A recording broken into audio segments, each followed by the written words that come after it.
Ya, Assalamualaikum warahmatullahi wabarakatuh. Salam sejahtera buat kita semua, teman-teman media cetak, media elektronik. Tadi kami menyampaikan perkembangan perekonomian dan rencana terkait dengan kawasan ekonomi khusus. Dan tadi Bapak Presiden menyatakan bahwa terkait kawasan ekonomi khusus di Batang, beliau akan ke lapangan pada hari Kamis nanti, dan rencananya dalam Kamis nanti itu ada juga kerjasama Twin City Twin Parks. Jadi kerjasama antara Indonesia dengan Fujian untuk mendorong investasi industri di kawasan ekonomi khusus di Batang, dan direncanakan mereka akan investasi sekitar 16 triliun. Dan ini menjadi pembicaraan pada saat waktu Bapak Presiden bertemu dengan Presiden Xi Jinping yang lalu, sehingga ini merupakan tindak lanjut dari pertemuan tersebut. Kemudian yang kedua terkait dengan berbagai kawasan lain, kami menjelaskan mengenai perkembangan kawasan di Nongsa yang akan ada perluasan, di mana itu juga mengundang Bapak Presiden untuk hadir karena ada rencana beberapa data center akan masuk ke sana. Kemudian juga terkait dengan kawasan ekonomi khusus di Singasari, sekarang kita sudah masuk King College di sana, dan nanti akan masuk Queen Mary ke kawasan ekonomi Singasari juga. Dan ini adalah merupakan bagian dari keluarga Russell Group, atau yang memiliki selain King College juga Queen Mary, dan juga ada Imperial College. Jadi ini beberapa yang ada di sana. Dan ini juga nanti pada waktunya Pak Presiden akan melakukan kunjungan. Nah, kemudian terkait dengan pertumbuhan ekonomi secara spasial kita ketahui relatif bagus.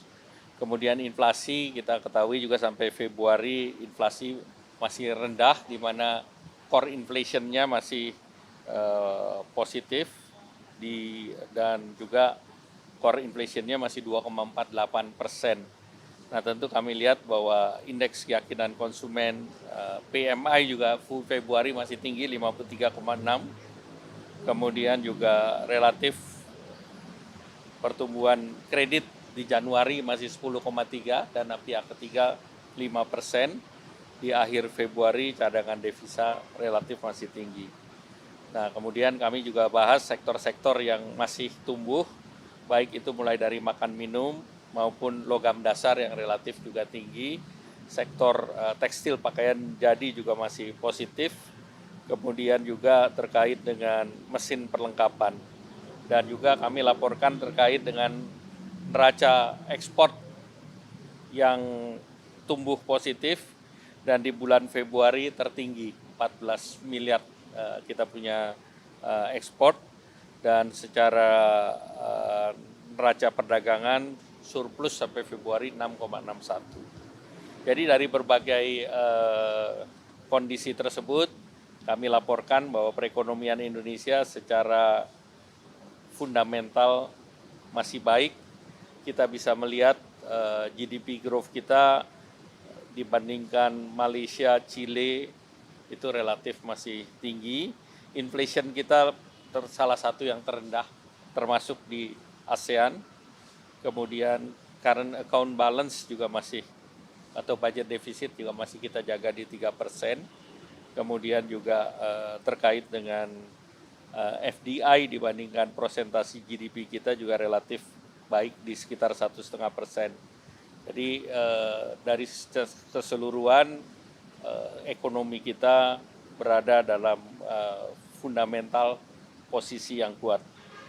Nah, terus kemudian kami laporkan juga perkembangan proses-proses kita dalam perjanjian internasional dengan OECD. Kita sudah mengirim sebagian inisial memorandum, masih berproses, dan nanti akan ada meeting di bulan Juni.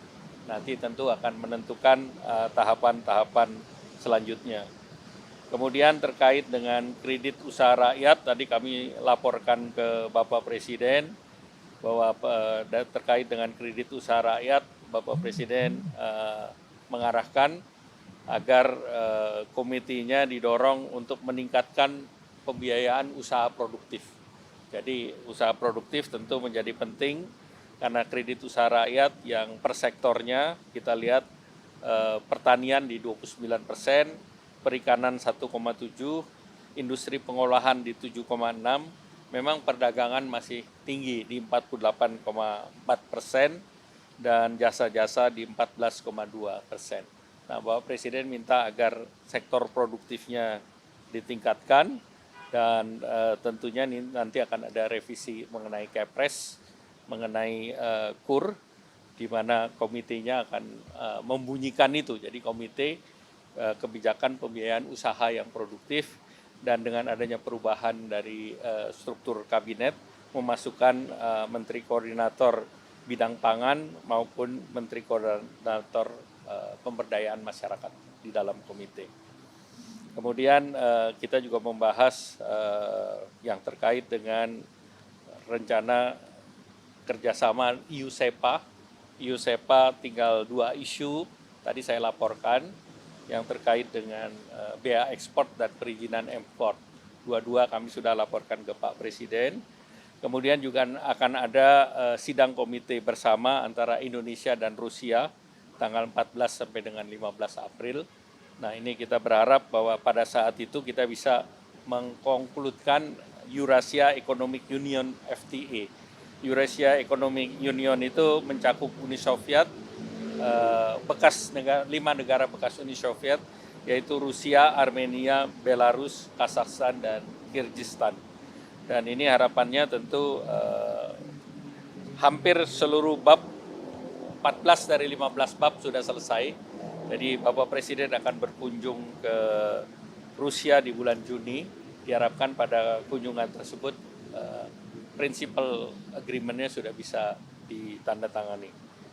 Kemudian kami juga sampaikan terkait dengan CPTPP, yaitu Trans-Pacific Partnership.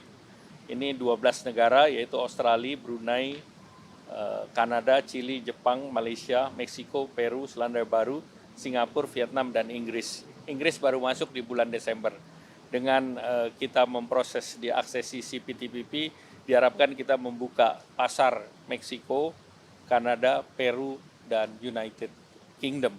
Nah, ini tentu akan membuka peluang pasar ekspor, di mana tentu terjadi penurunan tarif langsung pada saat kita masuk dalam CPP, dan standar CPP ini tidak menerapkan standar trade related aspect of intellectual property right. Jadi ini yang salah satu yang cukup baik dengan perjanjian CPTPP. Demikian yang tadi kami laporkan Pak Presiden. Ya.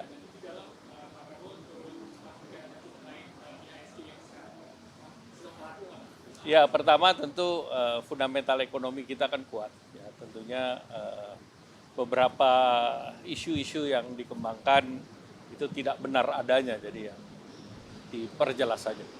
Ya. Tidak ada. Tidak ada. Ya. Baik, cukup ya. Terima kasih. Selamat sore.